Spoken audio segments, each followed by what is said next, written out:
second half as Dublin fans invaded the pitch to mob Jason Sherlock. That was definitely a flavour of how Joe was being received in the capital that summer, and what a decent summer it was too back in 1995. I can remember it. Sadly, I fear a lot of you out there probably can't at this stage, all of 23 years ago. It is time, as it is always around about now, on a Thursday night for Thursday Night Football with John Giles. John joins us on the line tonight. Evening, John. Good evening. How are you getting on? I'm good, thank you. Good. We have to start, I suppose, with the big news of the week, and that being Declan Rice and his, I suppose, initial exclusion from the Republic of Ireland squad for the upcoming Nations League opener with Wales, and also the friendly with Poland, the other side of that as well. Martin O'Neill being fairly open and fairly honest about the situation surrounding it, saying that he has a decision to make, despite the fact obviously he's played 3 games for Ireland so far and probably been Ireland's man of the match in each of those so far, even at the tender age of 19. But it seems his head has been turned to a degree, John. I don't know what you make of it. It's I suppose it's a very nuanced situation. You don't want to come down too hardly on a 19-year-old kid, but also we're kind of left open to the mercy of rather silly rules. Well, it's a very difficult one. I'm very disappointed that we're in the position that we're in, because he is a very, very good player, and he's probably the best player that's come along in recent times as one of the young players. And I feel very, very disappointed that we're in a position now that he's played 3 times for Ireland and maybe qualified for England now. I think that I was just reading the papers in recent times, and I think the West Ham owners are maybe influential in this, Richie, to be quite honest, because I think as far as they're concerned, if he plays for England, he's a much more important and valuable player for them as if he played instead of playing for England. So I'm disappointed in it, but I can understand the lad's point of view. He's a 19-year-old, he's very, very young, and he might consider, and certainly West Ham might consider, that it's more beneficial to them and to him that if he plays for England instead of Ireland. But I'm very disappointed, having played three games for Ireland, that he's not going to qualify for us. That's, I suppose, the most disappointing aspect of it. There are numerous disappointing aspects of it, and clearly he obviously hasn't made a decision yet, so he can't come down too heavily one way or the other here. Apparently, Richie, he has a new agent. Yeah. So agents are only interested in the commercial situation rather than the national situation, because when Declan played for us in recent times, he was full of it, the family was full of it, they were delighted to play for Ireland, and now it's changed. And I think he has a new agent, as far as we read in the papers. He has a new agent, which would, I think all the agents are concerned, well, what is the commercial situation? And I think there's no doubt that if he played for England, particularly after the World Cup when England did pretty well in it, that commercially it would be more valuable to them if he played for England rather than Ireland. Yeah, I think the financial aspect of it is pretty clear to everyone when you see the premium that's put on English players. Yes. And the numbers quoted. Particularly after the recent World Cup situation, Richie. You look at Harry Maguire and the numbers that are being quoted around him when you consider what he went from Hull to Leicester for, and the fact that it was Leicester that signed him and not a bigger side, with all due respect to them. What was that for, 18 million? 18 million, something like that, and he was worth 75 12 months later. Yeah, exactly. I think that's what happens in the game. And I think that's what happened to young Rice as well. I think the family at the time when he played for Ireland were full of it. So was he full of it. And it's disappointing from our point of view that there could be a change of mind in that. I don't blame the lad on it, Richie, because he's got to look to the future. I don't blame him if he wants to do what he wants to do.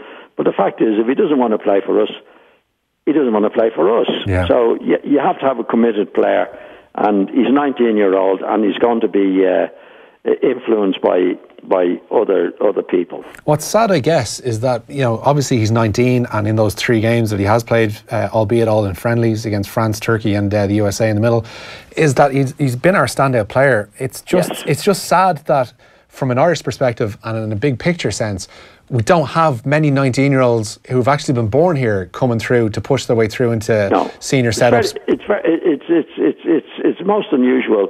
I had my own experience when there was a lad played for Villa at the time. He was an Irish lad, could qualify for us, And I spoke to his father and that, and the father said, well, I do whatever I could for the old country. I said, well, okay, let your lad play for us. And he said, oh, well, I don't know if I can do that. Because what happens with these lads who are born and bred in England, then I think, in my experience, their natural inclination is to play for England. Yeah. And that's it. I mean, if this lad if he wants to play for England and wants to qualify for England, whatever influences are involved in it, we can't do anything about it. He's going to do what's best for himself. Sure. And I've no complaints about that. If he thinks he's doing what's best for himself, then good luck for him. I think it's a disappointment for us that he's played 3 matches for us, played very well, and I think he is a very, very good player for the future for us. But we can't do anything about it. Yeah. If he wants to play for England, he wants to play for England. That's the end of it. A hypothetical situation, John, and albeit it is a hopeful one, if he does decide at the end of this process that he is going to, commit his future to the Republic of Ireland, yes, the hope would be that he is welcomed, back to the squad. And I'm sure he would, Richie. But I'm sure he would. But obviously, if I were the manager, what I would do at the moment, I would go to see him on a private situation, right, and say, what's happening? What do you want to do? Because there's no good lad playing for your country if he doesn't actually want to do it, Richie. And if he says, "Well, I'd rather play for England," end of story. There's nothing else you can do about it. And if he says, "Well, I'd rather play for Ireland," I'd say that's brilliant. Whatever influences you have, tell them that you want to play for Ireland, and that's it. But we don't know what the story is at the moment. And so when you hear Martin O'Neill say that he's got a big decision to make and he's going to leave him make that decision, you'd prefer to see Martin O'Neill have a more hands-on role in this? Well, I'd only say what I'd want to do, Richie. What I would see as the best thing to do is to go and see him and see the family and the father and that, and say, what is the situation? What do you want? What do you really want to do? And if he says, well, I'd rather be qualified for England, that's the end of it. You can't make him do anything. And it's understandable from his point of view and say, well, okay, off you go. In my experience, lads who are born in England and bred in England generally follow the English team. That's the way it is. I mean, I had an experience years ago when there was a lad playing for Aston Villa who qualified for us, and I got in touch with the father, and the father said, well, I'd do anything for the old country. And I said, well, I'll tell you what to do then. Let your lad play for us. He said, oh, well, I don't know if I can do that. Yeah. And I'm just cognizant of the fact that people like James McLean, who are fairly active on social media, they tweeted, I know our own Kevin Kilban was pretty forthright in his views, and we'll get them a little bit later on. And he was saying that, obviously he'd rather not qualify if we were going to be packed with a team packed with players that necessarily didn't want to be there as their first choice. And James McLean, who's a current Republic of Ireland international and obviously has his own unique set, well, not unique, but he has his own individual set of circumstances surrounding his playing for the Republic of Ireland. He came out and backed Kevin Kilban. It's kind of a worry when you see members of the current squad polarising them. Kevin is a smashing lad, I know, and he was a great asset to the Irish team. But was he in the running to play for England? But it's not necessarily the Kilban issue here. It's the James McLean being so forthright on social media saying that, was he in the running for play for England? McLean would have been in the running to play for Northern Ireland, certainly. Well, that's what I mean. There's different situations in all families. Do they want to do it? Do they not want to do it? And we're talking about Rice playing for Ireland, which is different again to the McLean and Kevin Kilban's situation. Unfortunately for us, Kevin Kilban wanted to play for Ireland. McLean wanted to play for Ireland in a big way. Rice's situation is different. Is he committed as much as he was, as those other lads were? And is he going to play for England? Want to play for England? All the situations are different, but you have to understand it. Rice played for Ireland there in recent times, 3 matches, apparently. Well, 3 matches, and he was full of it. The family were full of it and everything else. Now, I think there might be an influence from the directors at West Ham, because if he plays for England, there's much more of a commercial value in it for them than it was playing for the Republic of Ireland. I don't know, but that's the way I see it, yeah, Richie. More than likely, that's what we'll be looking at. Cormac and Swords has been one person on, Jerry as well, asking why didn't O'Neill cap Rice earlier? We had qualifiers and playoffs, etc., where Declan Rice could have gotten a run out for 15 minutes, and that would have put an end to this debate. But you don't know at that stage. I mean, to be fair to Mark, I think at that stage this lad looked to be totally committed to be playing for the Republic, for us. And a few months later, it's totally changed. I mean, I think apparently he has a new agent. Yeah. And all agents are not worried about is whether they play for us or play for England. What is the best commercial value? How can I get my 15% out of this guy? And I think he's obviously come to the conclusion that the best commercial situation is for him to play for England, particularly after England's apparent success in the World Cup, Richie. Yeah. We'll talk a little bit more about this, I guess, John, at a further date, I suppose, when we get... I hope he qualifies for us, Richie, because I think he's an outstanding player, and I think he'll be a top player in years to come. Yeah. And I think he'd be a big loss to us if we don't get him. No doubt in that. We'll talk a little bit about the Champions League draw and the goings-on in the Premier League and certain managers' pleas for respect coming up after this break. Off the Ball on News Talk. Congratulations on getting your Leaving Cert results. Now it's time to start thinking about the computer you'll need for college. At Harvey Norman, we have all the biggest brands like HP, Acer, Lenovo and Apple with savings of up to €400. Plus, get up to an amazing €250 cashback on any computer or Apple Mac 699 or above. Our technology specialists will help you choose the right product, set up your computer and even help transfer all your important files. Shop in store or online. Only at Harvey Norman. Go! News Talk's Happily Hired, brought to you by Jobio. Jobio is the place where millions of talented people find their dream job. Apply privately and directly to thousands of companies using one professional profile. The odds look good on this one. BetBright need a Python performance engineer. There's an exciting opportunity up for grabs at MongoDB as a commissions analyst. And finally, Core require a project manager. To find a job you love or make your next dream hire, visit newstalk.com/jobs. Are you interested in qualifying to treat pain and injury? The National Training Centre offers part-time, evening and weekend courses directed by internationally renowned expert John Sharkey. Enrol now for courses starting nationwide this autumn. For details and availability, visit ntc.ie. NTC. See who you can be. Easy parking with Easy Trip. Now available at Dundrum Town Centre. So you can now use your toll tags to park in our car parks. Simply register at easytrip.ie/parking. Easy parking with Easy Trip. Dundrum, where more happens. Off the Ball. This is News Talk.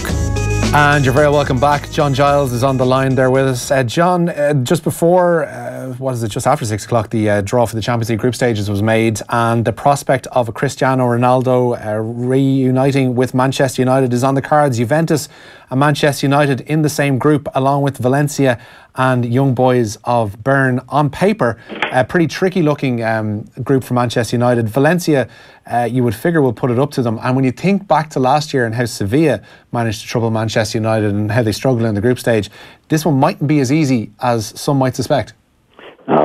It's on paper, Richie. Yeah. And things are not good at Manchester United, as we know. Whether Mourinho is going to be there or not remains to be seen. After last week's result against Tottenham, it doesn't look very good. Mourinho's hit out as he normally does, telling the reporters that he wants more respect. He's won 3 premierships, better than anybody else at the moment. But that's in the past. It's what happens in the present. And things are not good there, Richie, that's for sure. Yeah, that seemed like an exceptional outburst on Monday night in the wake of that defeat to Tottenham. We'll get to the outburst itself, but the game in and of itself, United were pretty much toe-to-toe with Spurs up until around the 50th minute, and then that Harry Kane header went in. But from a United perspective, what would gall them, I think, most would be the fact that they crumbled from there on in. That mentally, the squad don't seem right. Well, it's not right. There's no doubt about that. I mean, as far as when I watched the match like most people did the other night, Richie, and I thought Manchester United were the better team in the first 30 minutes. Lukaku had a good chance to score and didn't score, but after that, they collapsed. And Mourinho's moaning about the defence and all the various things, and Mourinho doesn't want to take any blame himself. I mean, he played Herrera in one of the back three, for example. I made 6 changes from the previous week, and that's what I found disappointing from Mourinho's point of view, because he's been there for 2 years, Richie, and to make 6 changes after a poor performance you should know your best team by now. I know he's complaining about not having defenders in that he needed from the start of the Premiership, but the fact is he spent 60-70 million on new defenders himself. And you would expect more from them, and to be totally making 6 or 7 changes at this particular time after 2 years in the job doesn't sound right. And Spurs went on to win it quite easily in the end. But at Manchester United in the first half, I don't think the Spurs were good. But Manchester United, when they had to defend, didn't defend very well, and Spurs went on to win very well. Now Mourinho, after the match, is putting his fingers up for, like, I've won 3 titles. This is years ago, and to show him more respect. Well, when he was at his best, he didn't show much respect for Wenger, and lots of other people when he was on top himself. So it's a very, very delicate situation. And if I was a Manchester United supporter, I wouldn't be optimistic about the future, Richie. Yeah, it seems very much up in the air. Without wanting to speak for the man or defend him as well, a lot of the pleas for respect from Mourinho seem to centre around the fact that he clearly they haven't won the league during his time there, and that's got a rankle with him, or they haven't won the Champions League. But there have been trophies, and there was a fairly decent second place finish as well in the Premier League. I think, without wanting to speak for him, he's saying that if he had the season that, say, a Jurgen Klopp or Mauricio Pochettino had last year or the year before, whereby nothing was won at all, that he would be rightly pilloried for that. And yet there seems to be an element of forgiveness for the likes of Pochettino and for Klopp for their jobs that they do at Liverpool and at Spurs. Well, you can make any case that you want, but the fact is Manchester United are one of the leading clubs, and they finished second in the league last year, with Manchester City running away with it. Liverpool reached the Champions League final. So I don't think you can start comparing like for like. I mean, the fact is that Manchester United at the moment haven't spent a lot of money for what he did. He's there for 2 years. He's been there for 2 years. To lose at home to Spurs at this particular stage in the season doesn't all go well for the future. And I think he's the manager, so he has to he takes the credit and he has to take the blame as well, Richie.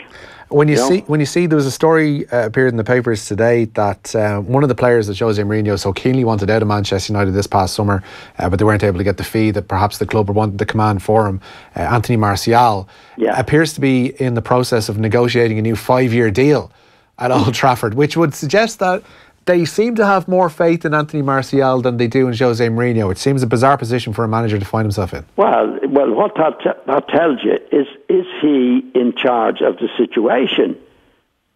And this is the big problem at Old Trafford now. In the past and the comments he's made, there's no way that he would offer Martial a new contract in the way that has been offered to him now. So that suggests, Richie, that he's not in charge of the situation. That's the big problem. See, he's fallen out with Woodward, he's fallen out with Pogba, which are two of the main people at Old Trafford. Now, if you fall out with those two, then you're not in charge of the situation.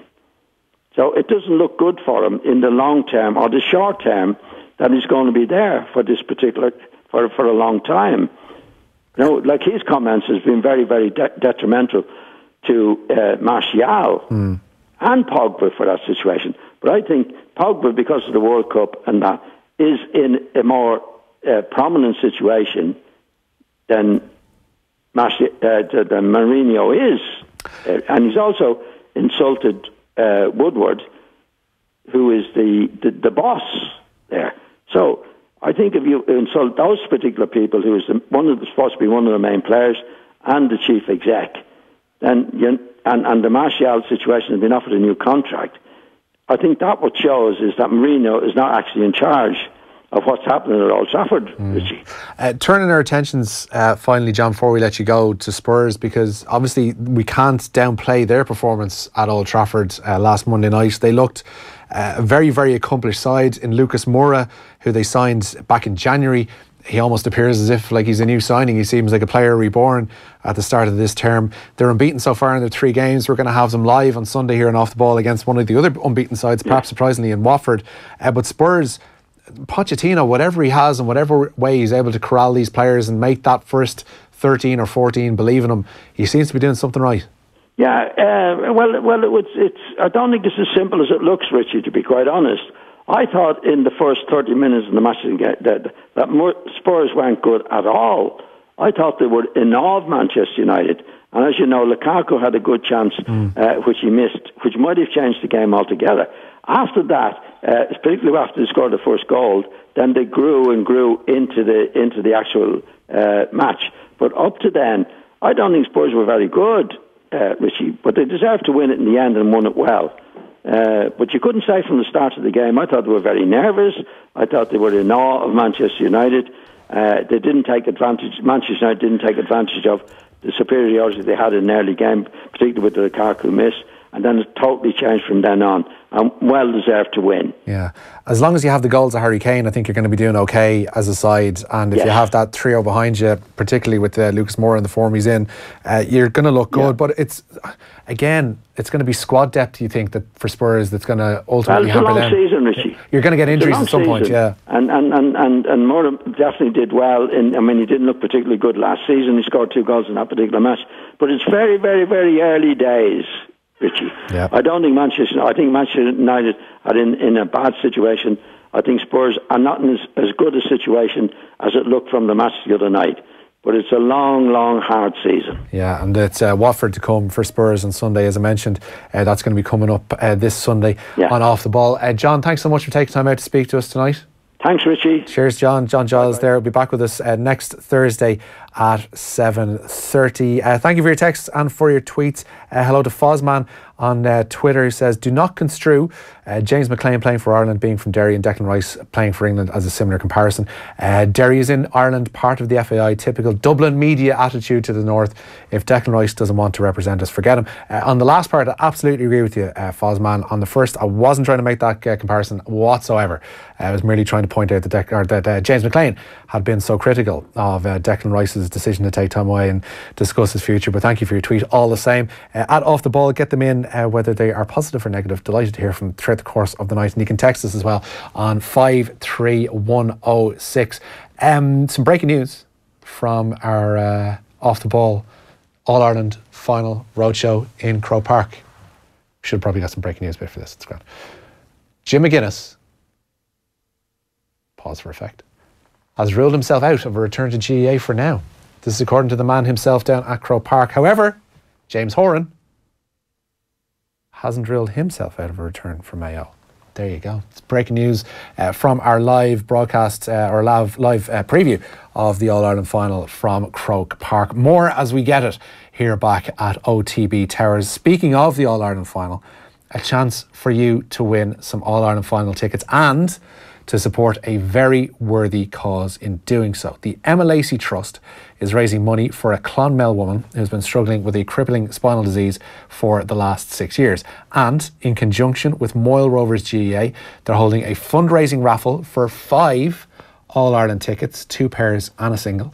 And if you want to win those tickets and to find out more about the cause, go to clubfunder.com, that's club with a K, clubfunder.com/Moyle_Rovers_GFC/events. We'll put this up on Twitter as well in case you're looking for it too, just to make it a little bit handier. So clubfunder with a K.com/Moyle_Rovers_GFC/events.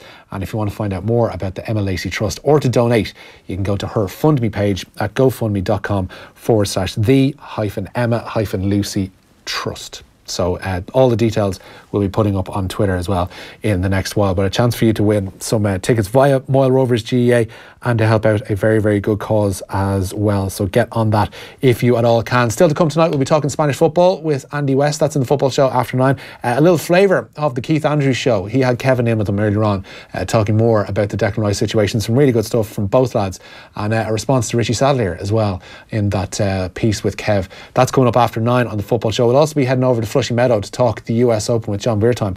That'll be around about 8:40, but on the way next we'll be looking back on 1995 with Charlie Redmond and Shamie McCallum. Join the conversation at newstalk.com. Great news! We've just won that new contract we've been waiting to hear about. Means we'll need to hire new staff. Yeah, and we'll need to purchase new vehicles. Purchase? Why? When they can all drive a Europe car.